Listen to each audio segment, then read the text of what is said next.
son guitare, même si combat la guerre toujours, même si Boléro a de la paix du camp toujours, tant monsieur Calvin Bibi, attendez.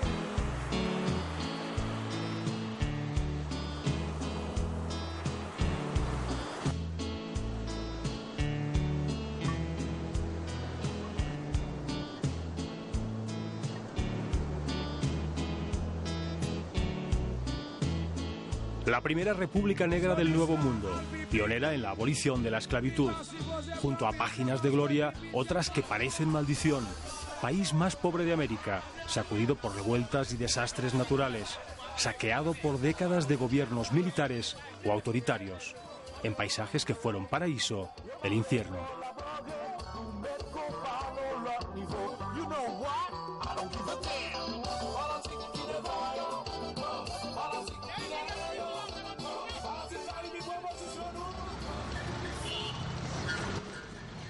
Meses después de la huida del expresidente Jean-Bertrand Aristide, el país dista de estar pacificado.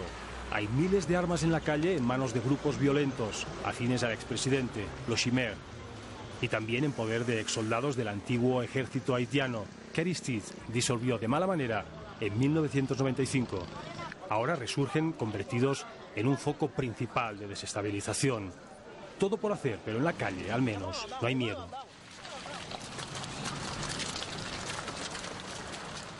Se ha esfumado el ambiente de terror, porque esos días de la caída de Aristide, todos los sectores estaban sumamente golpeados por lo que fuera la práctica casi diaria de asesinato, de hechos de violencia. Entonces en Haití la gente respira ahora, hay más oxígeno.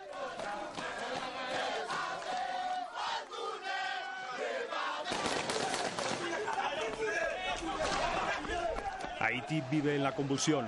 Sus 8 millones de habitantes están aún marcados por la violenta revuelta de febrero, el abrupto final político de Jean-Bertrand Aristide, cuando el autócrata que dirigió la vida del país en los últimos 14 años se quedó sin apoyos decisivos. Le dieron la espalda uno por uno, incluso quienes antes creyeron en su discurso de regeneración y cambio. Cambio real, cambio que no se queda en la superficie sin ir por dentro de las estructuras de corrupción que tendrán que convertirse en estructuras de participación, de transparencia y de justicia. Pero la corrupción no hizo sino crecer, y con ella la criminalidad y el narcotráfico con implicaciones en las más altas esferas del poder. Aristide no desarrolló los programas contra la pobreza y el hambre, y las enfermedades se dispararon. Una policía paralela, los Chimères, reprimió a la oposición durante años, con asesinatos y torturas. Un régimen de terror acusado en informes de Naciones Unidas de violación sistemática de derechos humanos. Haití perdió las ayudas de la comunidad internacional y cayeron las exportaciones y los principales sectores productivos del país. Partidos políticos, sociedad civil, sindicatos formaron la coalición Grupo de los 184 y se enfrentaron a un régimen que tocaba fondo. No hay duda que un día u otro la verdad de toda esa información se va a aclarar claramente. Relación de droga, relación de criminalidad del palacio y relación de corrupción absoluto en la utilización del dinero del país. Él comprendió el valor del dinero, lo que se puede hacer con dinero, porque él tiene en los Estados Unidos gente lobbyist, como se dice en inglés, a quienes él da muchos dineros, como millones de dólares cada año, mientras que el pueblo haitiano está sufriendo, y eso no podríamos aceptar eso. Los estudiantes universitarios se añadieron al frente contra Aristide, y más tras el asalto de los parapoliciales a la universidad, que fue quemada y saqueada y su rector brutalmente agredido. Uno de ellos puso un pistola en mi cabeza y después yo recibí golpes, pero fueron muchos, yo no puedo decir quién me dio el golpe. Y cuando yo quería, como se dice, levantarme, yo podía ver que yo no podía. Le rompieron los ligamentos en ambas rodillas. Pasó 15 días en el hospital en Haití y 6 meses en Estados Unidos en rehabilitación. Los estudiantes se radicalizaron. Pero el régimen no se tambaleó hasta que los grupos paramilitares en el norte del país, el entonces llamado Ejército Caníbal, se sublevó. Rebautizados como el Frente de Resistencia Nacional, tomaron el control de ciudades rurales como Gonaïves o Cabo Haitiano y extendieron la revuelta hacia la capital. En Puerto Príncipe, los Chimère, armados y pagados por Aristide, reprimían las manifestaciones de la oposición con métodos cada vez más violentos. En estos días hubo más de un centenar de muertos. Días de saqueos y violencia.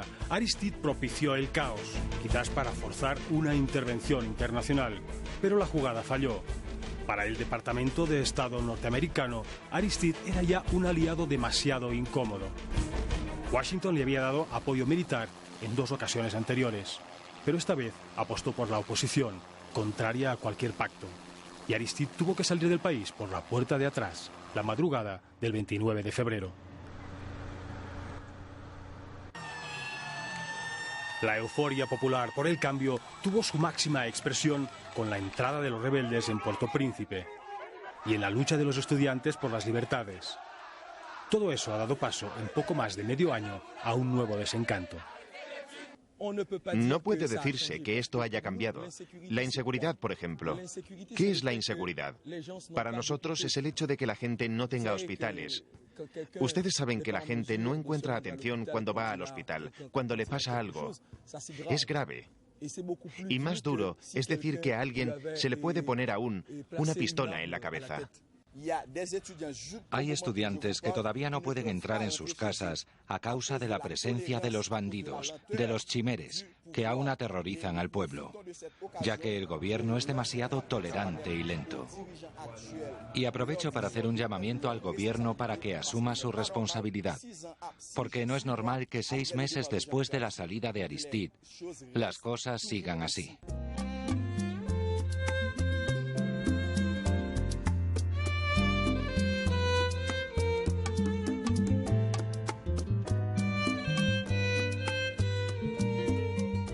En zonas del norte del país y de la planicie central haitiana, grupos armados pertenecientes al viejo ejército, disuelto hace 10 años, ocupan cuarteles de policía o de la Armada y los repintan de amarillo, el color de sus antiguas instalaciones. Los militares nunca entregaron las armas. Algunas son casi piezas de museo, pero aún sirven en estas acciones de fuerza para exigir sueldos, pensiones y trabajo. Quieren la restauración del ejército haitiano y su pretexto para justificar las ocupaciones de cuarteles es que han sido llamados por la población para que garanticen la seguridad ante la inoperancia y la corrupción de la policía. Si no tienen dinero para pagarnos nuestro sueldo de estos 10 años y 7 meses, al menos que nos digan de forma correcta qué planes tienen para nosotros y para garantizar a este país la seguridad y la libertad.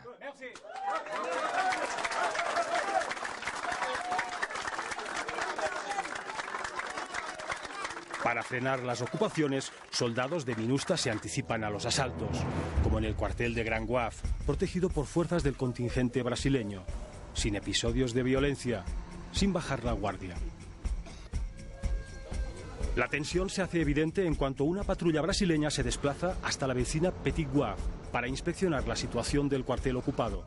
Los exmilitares están ya alertados y nerviosos por los helicópteros de la fuerza multinacional que los sobrevuelan. En pocos segundos organizan una marcha y reciben el apoyo no siempre espontáneo de cientos de ciudadanos.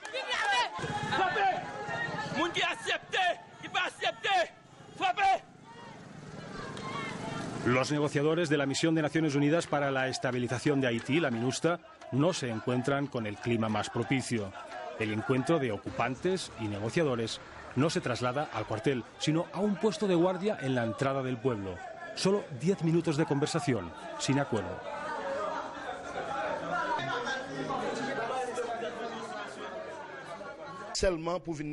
No vamos a negociar con la MINUSTAH.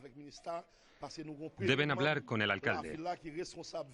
Y es el alcalde quien tiene que hablar con nosotros. Si alguien entra en la ciudad sin el permiso del alcalde o el mío, tendré que asumir mi responsabilidad. La de Petit Goâve es una de las muchas situaciones difíciles que el contingente de MINUSTAH aborda en esta transición haitiana, midiendo al milímetro su intervención, como si desactivaran un artefacto que puede explotar en cualquier momento. Ellos tienen en algunas partes del país un apoyo bastante evidente de la población. Nosotros no queremos mismo transformar una misión de paz en una misión de guerra o una misión de violencia sin una justa causa, una justa medida. El gobierno provisional responde tarde y mal al reto de los exmilitares, una ausencia de reflejos que ha concitado las mayores críticas en diversos sectores.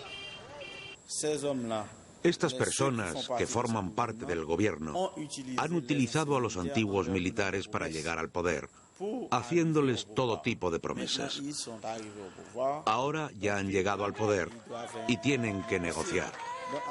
En este momento estamos frente a un gobierno que no puede controlar a los militares, ni tiene capacidad para administrar el país. En consecuencia, es necesario impulsar la creación de un gobierno de unión nacional que pueda trabajar en la creación de un país equilibrado. Hay problemas que estamos atacando hoy que había que hacer hace 5 meses o 4, 3 meses. Y estamos esperando, hay hesitación entre problemas de la comunidad internacional, su falta de coordinación, el gobierno que también no tiene una política suficientemente clara en asuntos sociales y políticas. Entonces, son todo cosas que causan dificultad a un nivel grande. El gobierno provisional fue el único posible, un grupo de tecnócratas que por su bajo relieve político podían conseguir el consenso de grupos opositores diversos. Al frente del gabinete, Gérard Latortue, un gestor importado, dicen en Haití, que ha vivido los últimos 30 años en Estados Unidos. Entonces yo creo que para la comunidad internacional, un personaje como Gérard Latortue era una persona muy conveniente. Su currículum era un currículum que lo calificaba para desempeñar un tipo de puesto así. Y el hecho de que no fuese político lo hacía mucho más ductible, mucho más obediente a cualquier, digamos, sugerencia. En todo caso, eso tiene algunas ventajas, fue o constituye un buen interlocutor para la comunidad internacional, pero nosotros tememos mucho de que tenga o lleve a un precio muy alto que pagar, porque ha sido excesivamente tolerante hacia los lavalas, los partidarios de Aristide. A falta de grandes logros políticos y económicos, el expediente de los primeros 200 días del gobierno provisional intenta resaltar el restablecimiento de las libertades, en especial para la prensa, y el freno a la corrupción. El Banco Central, el Ministerio de Economía y Finanzas, fueron centros de corrupción. Ahora, hoy en día, todo eso ha cambiado. Tenemos en el Ministro de Asuntos Económicos y Financieros una unidad contra la corrupción.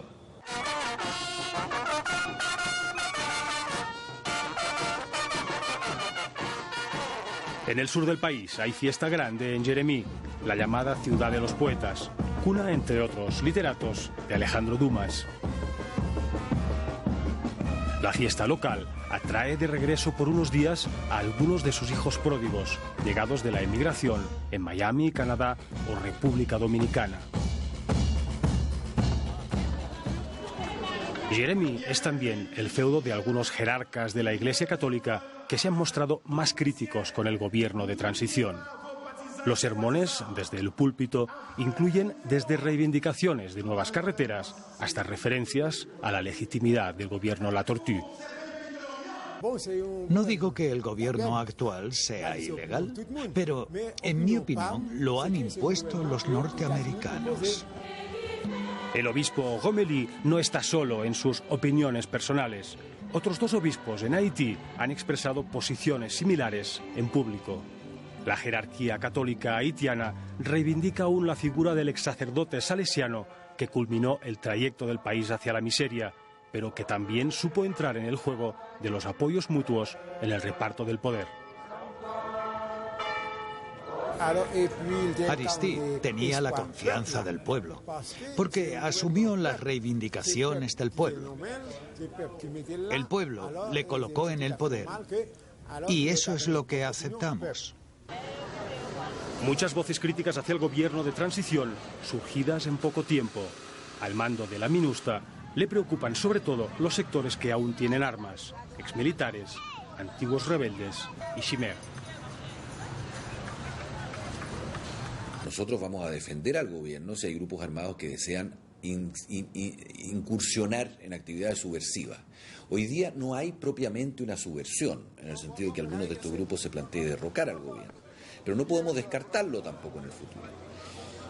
Es un proceso difícil y una autoridad haitiana con sentido del humor, aquí hay mucho sentido del humor, me dijo: ¿cuál de los primeros hilos del nudo ciego es el que usted piensa tirar primero y cómo está seguro que al tirarlo no apriete más el nudo?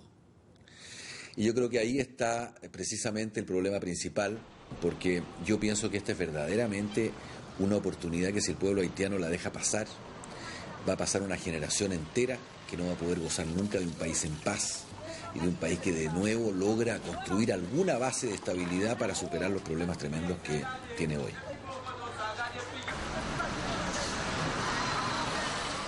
Los cascos azules de la MINUSTAH tomaron el mando militar en Haití el pasado 1 de junio. Relevaron a las tropas estadounidenses, francesas, canadienses y chilenas que llegaron al país en los días de la revuelta de febrero. Esta vez el contingente multinacional lo integran 23 países, latinoamericanos en su mayoría y con Brasil a la cabeza.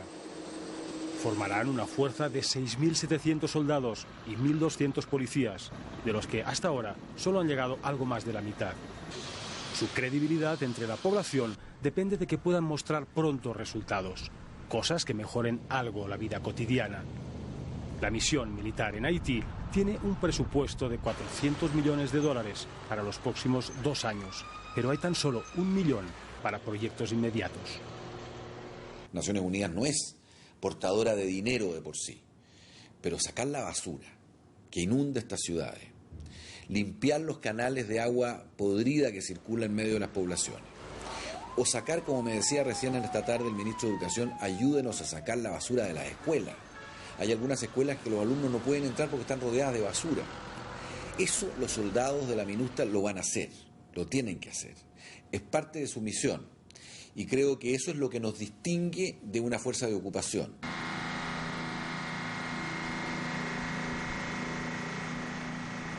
Frente a la costa del noroeste, en Gonaïves, está anclado el buque de apoyo logístico Bahía San Blas. A bordo, el mando del contingente argentino planifica su misión en una de las regiones que pueden ser más conflictivas. Gonaïves fue el feudo de las tropas rebeldes hace poco más de medio año.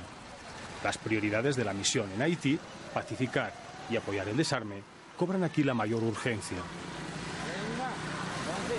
Siempre se habló de que hay armas que están escondidas. No sabemos exactamente la cantidad. Hay cifras que hablan de miles de armas, 25.000 armas. He escuchado una cifra, por ejemplo, que están escondidas y que evidentemente, después de la disolución de las Fuerzas Armadas, deben estar en algún sector. Sin embargo, entiendo que esas armas no han sido utilizadas, no sabemos el estado real de ese armamento, y hasta el momento en ningún puesto de control, salvo un hecho aislado, hemos encontrado armamento para ciudadanos o para exmilitares o gente, digamos, afín al delito. Las patrullas en Gonaïves coordinan personal del destacamento argentino y de la policía local. Se considera territorio difícil, ya que más de la mitad de sus habitantes están en el desempleo, en la economía informal o en la mera subsistencia.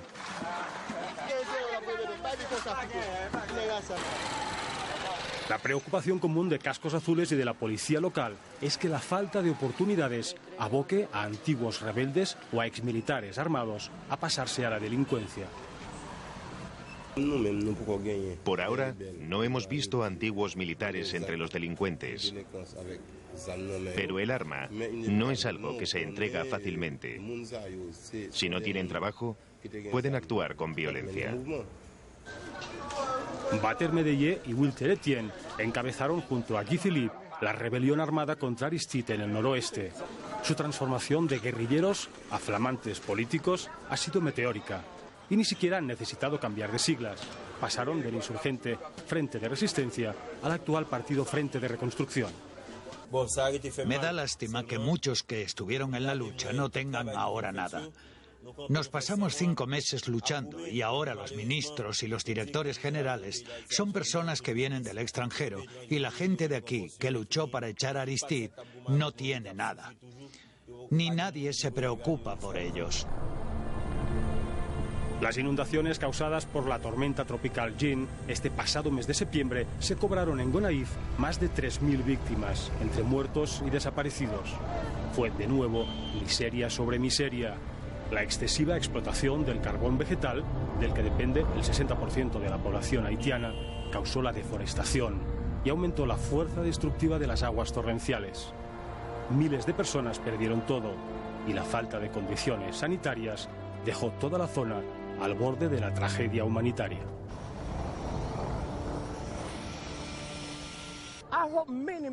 Tengo esperanzas, pero no estoy seguro de que tenga posibilidades de concretarlas. No tengo trabajo, no tengo dinero, soy pobre. Así que quizá voy a dejar mi futuro tan solo en manos de Jesucristo.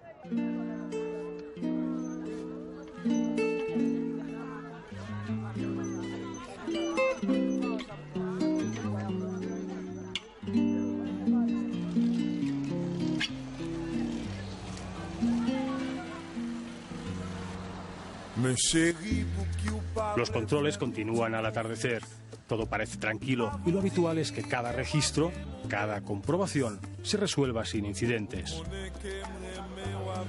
En la noche, cuando en Gonaïves no hay más luces que las de las lámparas de aceite de los precarios puestos callejeros, el trabajo de los soldados argentinos se desarrolla entre medidas de precaución estrictas.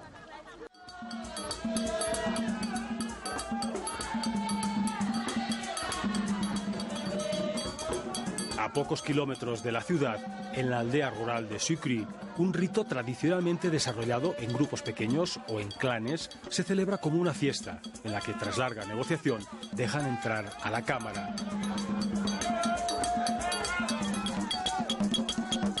La ceremonia vudú invoca a los muertos, con licor, con un penetrante perfume herbal y sobre todo con la danza.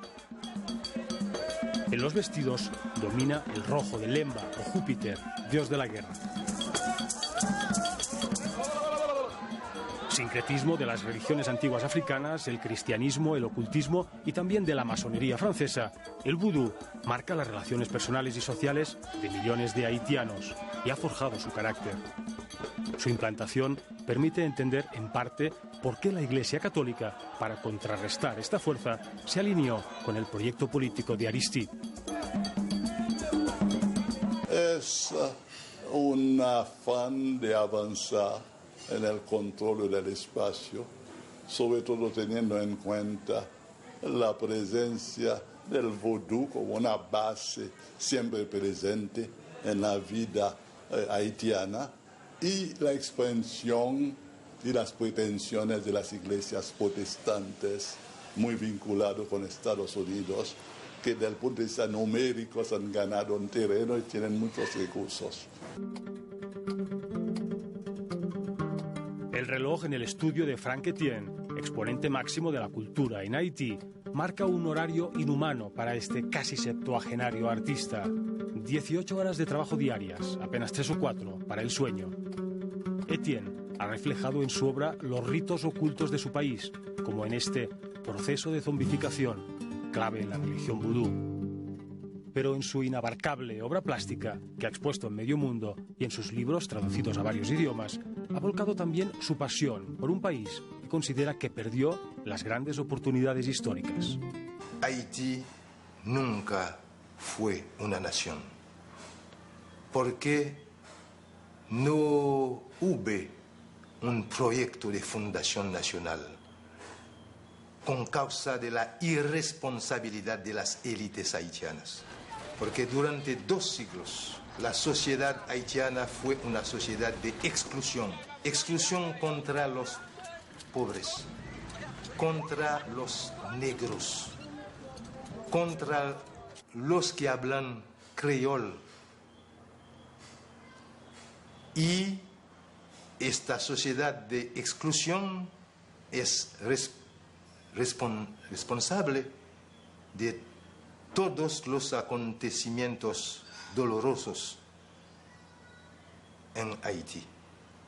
Y es ese dolor, esa tragedia, ese drama que constituye el sumo, la savia de mis obras. Yo soy la quemadura haitiana.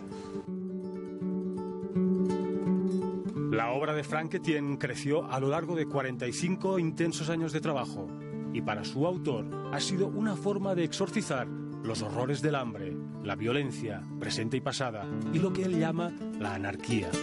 El caos está en Europa, en los Estados Unidos, en Francia, en Germania, en España. La anarquía está permanente en Haití porque la anarquía supone la non gestión del caos. La desgracia de Haití es de haber raté, d'avoir manqué la revolución de los años 60 después de Cuba.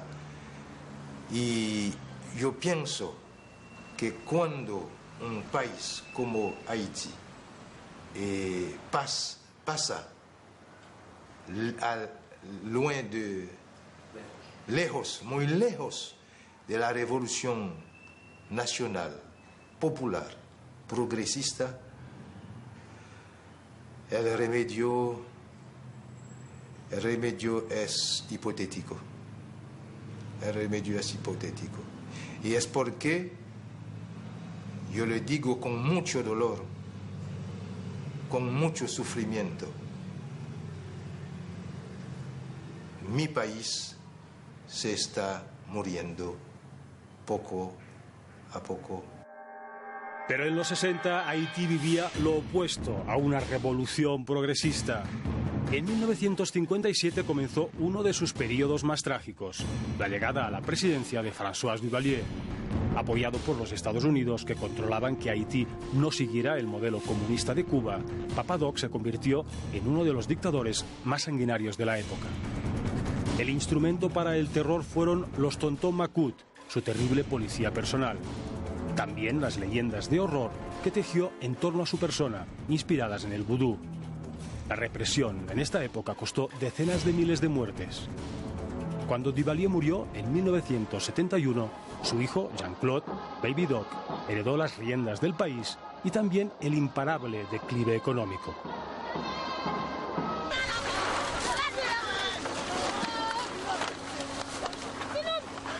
Este es el reino del hambre. En el inmenso vertedero de basuras en Cité Soleil, jóvenes y viejos compiten a la llegada de los camiones por restos de comida o por cualquier desecho que se pueda malvender en la calle.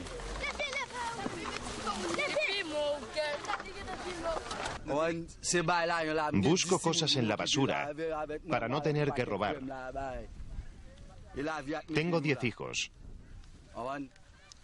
Y la vida me ha puesto aquí.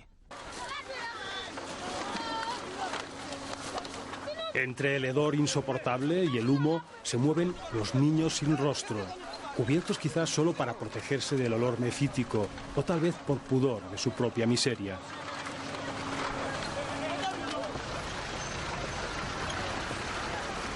La basura se extiende por toda Cité Soleil, donde más de 500.000 de personas, la mayoría sin agua ni electricidad, vive en precarias chabolas de hojalata. Cité Soleil se considera el reducto de los chimères y de los que incluso hoy creen en su desesperación en el sacerdote de los pobres, al que un día vieron como uno de los suyos.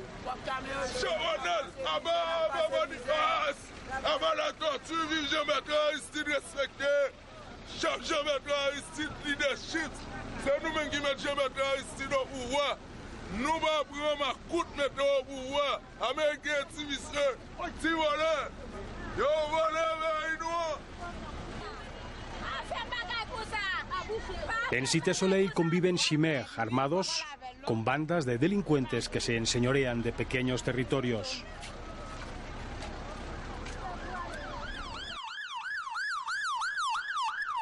Cada día hay disparos y a menudo muertos. Este convoy, encabezado por el secretario de Estado francés de Asuntos Exteriores, fue tiroteado en Cité Soleil poco después de que la cámara de En Portada documentara su llegada a la capital. Un asalto que duró 2 horas y que zanjaron las fuerzas brasileñas. Murió uno de los atacantes. Este clima de inseguridad hace muy difícil el trabajo de las contadas organizaciones que se atreven a poner los pies aquí. Todo el mundo sabe que no se puede actuar en Cité Soleil antes de pacificar. Aquí decide la gente que tiene armas. Si quieren que trabajes, lo hace. Si no, no hay nada que hacer. De ahí figuras como Ernesto Sentil. Nació y vive en Cité Soleil. Su trabajo para el no gubernamental Centro de Desarrollo y Salud consiste en pactar cada intervención en la ciudad de Hojalata, con los grupos armados, a los que conoce bien, y con los poderes locales. A la gente de Cité Soleil no le importa tanto un gobierno de unos o de otros. Lo que quiere es un cambio en sus condiciones de vida. Pero mientras, esta es la ciudad sin ley. En el hospital de Santa Catalina, en Cité Soleil, un joven baleado espera la llegada, hoy improbable, de algún médico.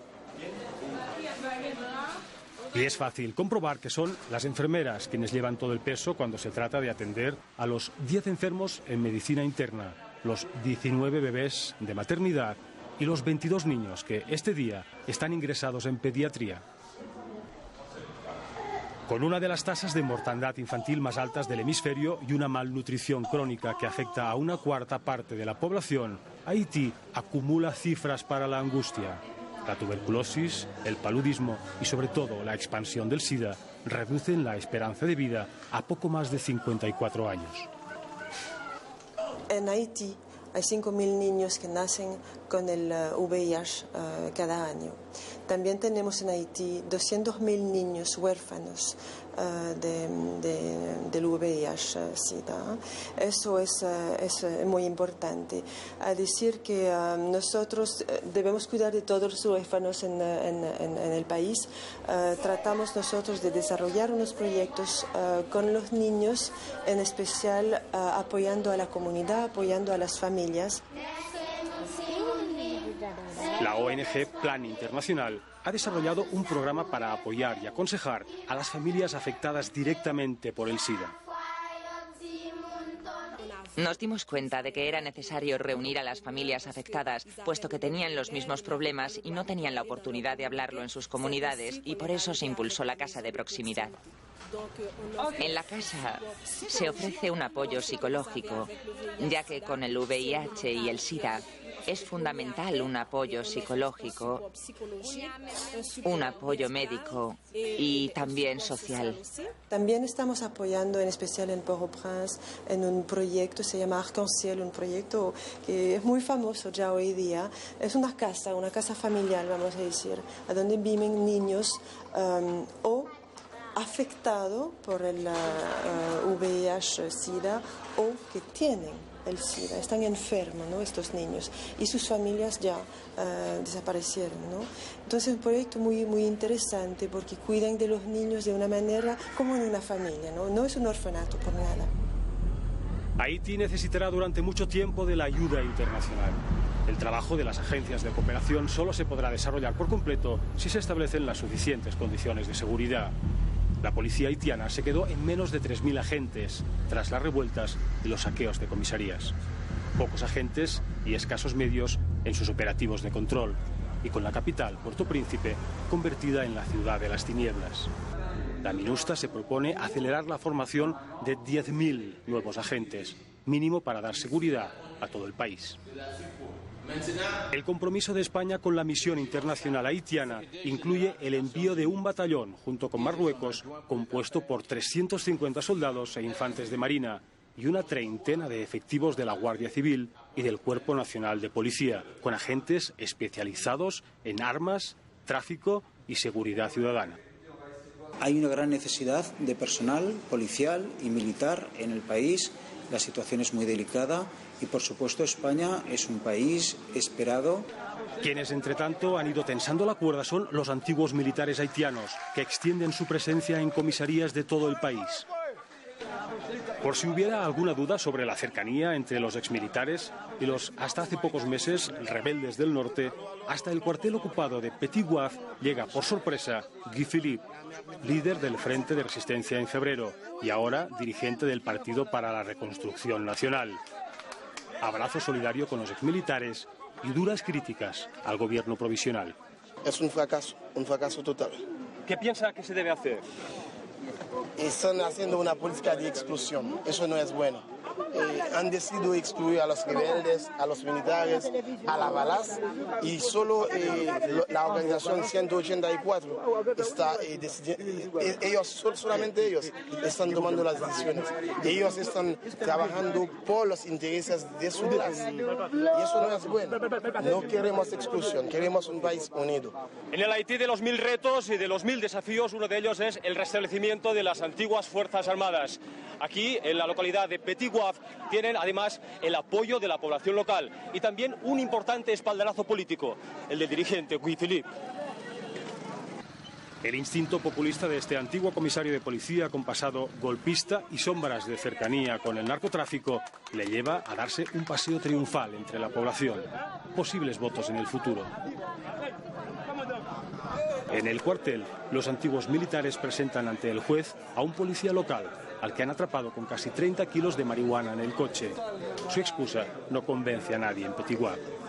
No. Le alquilé mi coche a un hombre para un transporte. Yo creía que llevábamos víveres, alimentos. Y cuando me detuvieron, vi que era marihuana. Pero antes no lo sabía. La vi cuando me arrestaron. El tráfico de drogas es el único negocio cuya prosperidad no decae en Haití, pese a todas las crisis. Por todos los medios de transporte posibles, el país caribeño ha sido el gran puente de paso natural para los alijos millonarios de cocaína colombiana que se introducen en Norteamérica.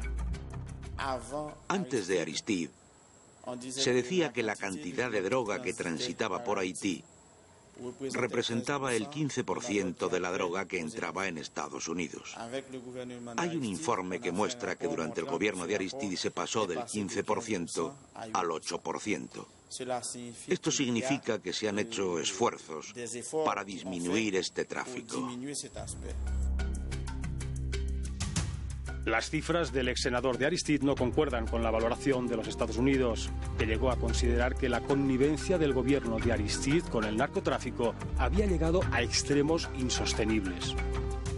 Es una cuestión que nos preocupa, pero yo quiero decir de que eso se hace en la medida en que existan instituciones confiables, que existe una policía profesionalizada, que existe un sistema de guardacostas que puede ayudar a la policía interna.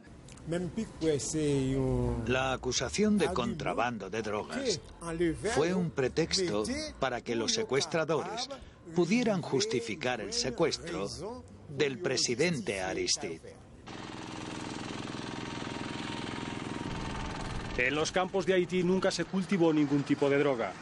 En la región de la Artibonite, en el noreste, con métodos arcaicos pero abundancia de agua, se recolectan varias cosechas de arroz al año. Se considera el granero de Haití. Un día a la semana, los campesinos llenan los mercados de los pueblos con una variedad de productos tan extensa que parece querer demostrar dónde podría basarse un primer esfuerzo de los gobiernos de Haití para desarrollar las potencialidades del país. En la capital, la única industria con futuro no nebuloso es la maquiladora, en especial la dedicada a la confección.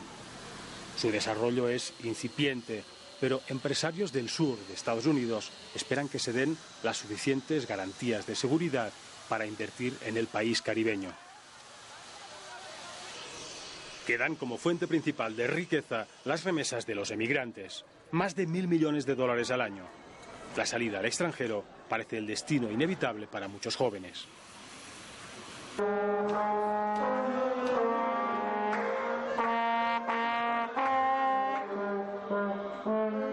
En la mente de muchos de estos esforzados alumnos en la escuela de Jacmel está el obtener un pasaporte hacia lugares con más oportunidades. Hay inquietud artística, pero también la necesidad de forjarse una profesión con otros horizontes. Me gustaría. Sí, me gustaría.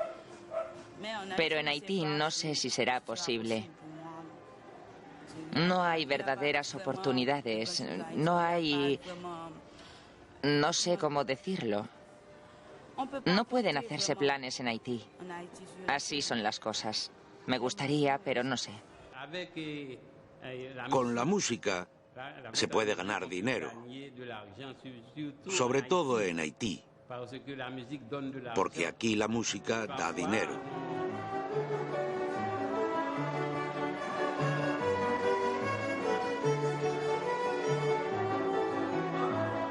Hay 3 profesores cubanos llegados a la escuela a partir del programa de financiación de la UNESCO. Algunos alumnos logran compaginar su necesidad de una salida profesional con la formación clásica que reciben. En el hospital de Cité Soleil acaba de nacer la pequeña Miranda. Sus padres, Elfran y Miranda Gabriela, son una pareja más entre los millones de haitianos que miran un futuro con muchos más interrogantes que certezas. Si Dios la protegió en el vientre de su madre, va a seguir protegiéndola. Este es su país y hay que buscar una forma de vivir en él. Oh tierra mía, cruel y dulce a la vez, tierna y salvaje, generosa y bárbara, dolorosa y feliz, trágica y bufón, cacofónica y violentamente bella. Tú que me huyes y vuelves a mí, tesoro de carne y de terror, tú me haces, me deshaces, me fascinas, me horrorizas y me aturdes por la insólita belleza de una catástrofe que siempre regresa. Haïti, maman chérie, c'est un bras pour moi mourir. Haïti, c'est comme ça le